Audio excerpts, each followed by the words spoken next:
Excellence Madame la Première ministre, vous voilà arrivé au terme de votre mission d'évaluation de l'état de siège dans le Nord Kivu et dans l'Ituri.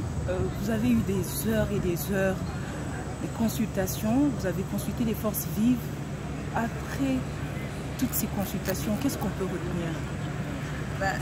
Juste pour un petit rappel, il faut rappeler que quand le président a pris la décision de signer l'ordonnance l'année dernière sur des mesures d'allègement de l'état de siège, ça a été fait à la suite d'une table ronde où les forces vives de l'Ituri du Nord Kivu, en association avec notamment les députés nationaux, les élus du peuple, ont discuté de cette question de l'état de siège et avaient proposé un certain nombre de recommandations. Donc c'est sur cette base-là qu'il y a eu cette ordonnance-là. Maintenant, donc, le président de la République nous a donné l'instruction de venir et de pouvoir faire le point de situation.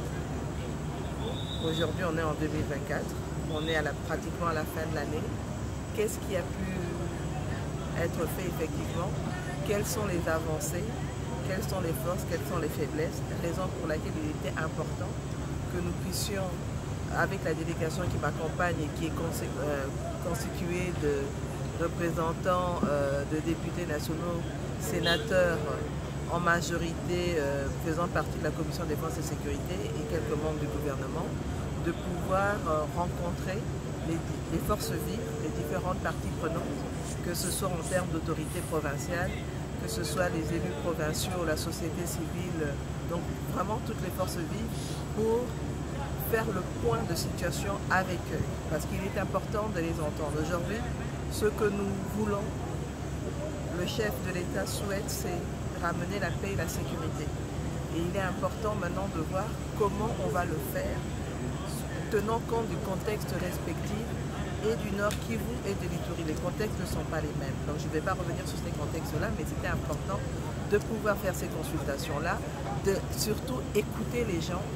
Maintenant que nous avons fait ça, nous rentrons sur Kinshasa, nous allons faire le débriefing entre nous, les membres de la mission, et nous allons pouvoir faire des recommandations au chef de l'État. Et je pense que c'est à ce moment-là, quand le chef de l'État prendra sa décision, que vous serez vraiment la quintessence de tout ce qui a pu ressortir de ces consultations. Merci. Merci à vous.